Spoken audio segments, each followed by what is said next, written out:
Miss হবে না আপনার পছন্দের টিভি শো, দেখুন জি5 অ্যাপে একদম ফ্রি। আমার সঙ্গে রয়েছে রোকেয়া দি, তাই তো? হ্যাঁ। রোকেয়া দি, তোমার হাসি খুব সুন্দর। আর সঙ্গে কি আছে? আমার হাজবেন্ড। নমস্কার। নমস্কার। কি নাম আপনার? হাফিজুল হক। হাফিজুল হক। রোকেয়া দি, কতদিন এই বাড়িতে? 24 বছর। রোকেয়া দি, কোথায় বাড়ি ছিল গো তোমার? ক্রান্তি বাজার, মৌমাতলা। তো বাপের বাড়িতে বাবা কি করতেন?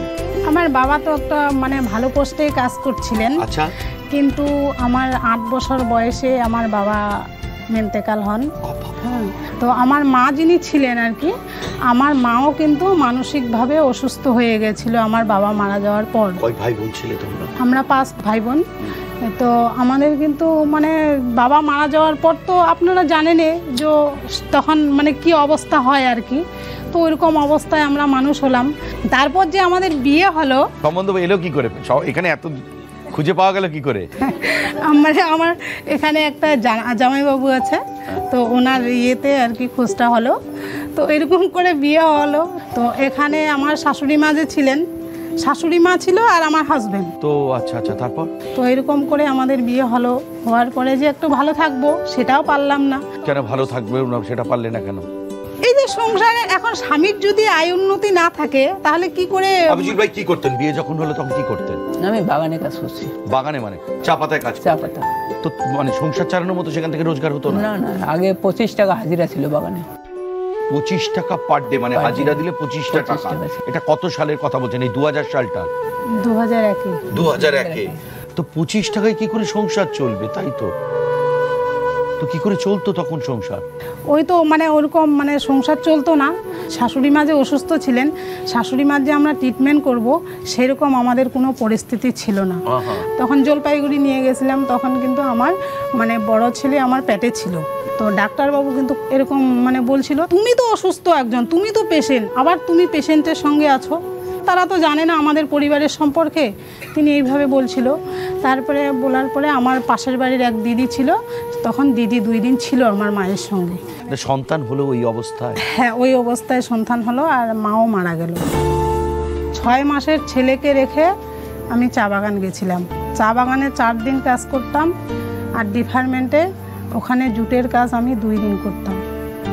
এরকম করে 7 বছর ওখানে কাজ করার পরে ওই যে মালদা থেকে একজন এগ্রিকালচার অফিসের, তিনি বলে অফিসার নাকি, তো তিনি আসছিল, আইসে আমাদেরকে বলতেছিল যে দেখো তোমরা এত সুন্দর কাজ করো, কিন্তু তুমি ডিপার্টমেন্টের আন্ডারে কাজ করতেছো, তো নিজেরা কিছু করো, নিজেদের কিছু করতে লাগে।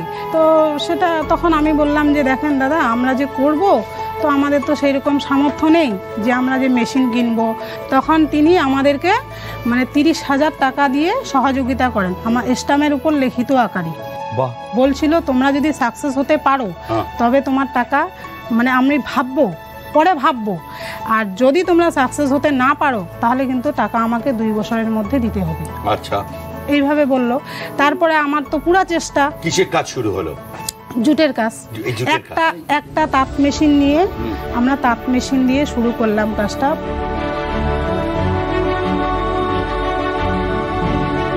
প্রথমে এলাকার 2 জন মেয়েকে নিয়ে আমি ছিলাম, আর 2 জন আমার সাথে ছিল, আমরা 3 জন মিলে কাজটাকে শুরু করলাম। করার পরে আস্তে আস্তে দেখছি সবার একটু আগ্রহ হচ্ছে আমাদের কাজটার প্রতি। তো যখন সবার একটু আগ্রহ হচ্ছে তখন আমাকেও ভালো লাগতেছে যে তারা আসুক আমার সঙ্গে কাজ করুক, আমরা একসঙ্গে সবাই কাজ করি। তখন কিন্তু 3 জন থেকে আমরা 14 জন হয়ে গেলাম।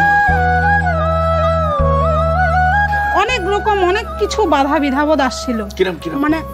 আমরা যেখানে কাজ শিখেছিলাম তাদের তো গর্বিত হওয়া উচিত যে আমি আবার 10টা মহিলাকে কাজ শেখাবো বলে আমি ভাবছিলাম। তো তারা আমার বিরোধী একটু করেছিল। তো যাক, সেটা নিয়ে আমি কথা বলবো না, যেহেতু ওদের দ্বারাই আজকে আপনাদের সঙ্গে কথা বলতেছি। তো আমি একদিন চা বাগানে গিয়ে পুরো আমার চোখের ধরছিল, পানি ধরছিল। তারপরে আমার বাড়ির পাশে একজন আমার শ্বশুর বাবা, তিনি আমাকে জিজ্ঞাসা করলেন, বৌমা কি হয়েছে তোমার, কেন তোমার মনটা এরকম, কি হয়েছে? তখন আমি মাথাটা উঠাইতে পারছিলাম না, তবুও নিজেকে কন্ট্রোল করলাম। করার পরে আমি জিজ্ঞাসা করলাম, বাবা বলো তো তুমি, আমি যে এই ডিবুর কাজটা আমি যে বাড়িতে খুলতেছি, আমি যে বাড়িতে করতেছি, এটা কি আমার অপরাধ হচ্ছে? তারপরে তিনি বলল, তো দেখো তুমি যদি সৎ মনে তুমি এই কাজটা করে থাকো, তুমি যদি মাটির নিচে থাকো, জঙ্গলের ভিতরে থাকো, তোমাকে মানুষ বের করবেই, মানুষ খুঁজে বের করবে তোমাকে, তুমি কোথায় এই কাজটা শিখলে, কোথায় করতেছো। তো সত্যি আজকে তাই আমার কথাটা মানে ওই বাবার কথাটা আজকে পোহায় গেল আমার খুব, এটার জন্য আমি নিজেকে সেই মানুষটাকে খুব নমস্কার। হ্যাঁ খুব মানে খুব। তোমার যখন এই সময়টা চলছিল তখন এই বাড়ির পরিবেশটা কিরকম ছিল? এই ঘরটা হয়েছিল না, এই ঘরটাও ছিল না, এই কাঠের ঘরটাও ছিল না, এই পাশে একটা মানে কাঠের ঘর ছিল, তো মানে সেরকম বিশেষ ভালো ছিল না। হ্যাঁ একটা কাঠের ঘর ছিল, একটা টালির ঘর ছিল। তারপরে আস্তে আস্তে এইটা তুমি তৈরি করলে। হ্যাঁ। আর এই ঘরটা তো দেখে মনে হচ্ছে আহা, এই তো কাশ্মীর, একদম কাশ্মীরের কাঠের ঘর থাকে, নর্থ বেঙ্গলেও থাকে, দার্জিলিং ডিস্ট্রিক্টেও থাকে, আমাদের সিকিমেও থাকে, কিন্তু তোমার বাড়িতে এত সুন্দর। দেখো মানুষ ধরে থাকলে কি হয়। আপনার কাছে কিরকম স্থান রোকেয়াদির? আমাদের এই যে শিল্পর কাজটা, এই যে পাট শিল্পর কাজটা, উনিই এই সংসারটাকে গঠন করছে। এটা নিয়ে আমরা শিল্প মেলা যে হয়, মানে মেলায় মেলায় আমরা যাই। আর এখন আপনি কি করেন? কাঠের কাজ। কি কাঠ দিয়ে কি তৈরি হয়? হাতি, গন্ডার, সুন্দর সুন্দর পুতুলগুলো। হ্যাঁ ওটা এনেই আমরা বার্নিশ করি।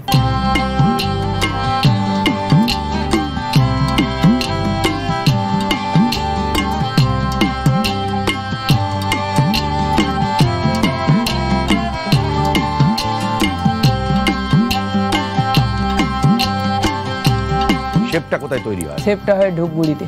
এবং এগুলো তো সব লোকের বাড়িতে দারুণ সুন্দর করে সাজিয়ে রাখে, দেখবার মতো জিনিস। তার মানে আপনারও কাজ খুব ভালো চলছে এখন। হ্যাঁ ওইগুলো কাজ নিয়েই তো সংসার চলছে এখন বর্তমানে। বাহ, একজন পাট নিয়ে আছেন, একজন কাঠ নিয়ে আছেন, এবং এই দুটো শিল্পই কিন্তু পশ্চিমবঙ্গের থেকে বহু দূর দূরান্তে চলে যায় এবং সংগ্রহ করার মতো, এবং এর খুব কদর আছে প্রত্যেকটা মানুষের কাছে।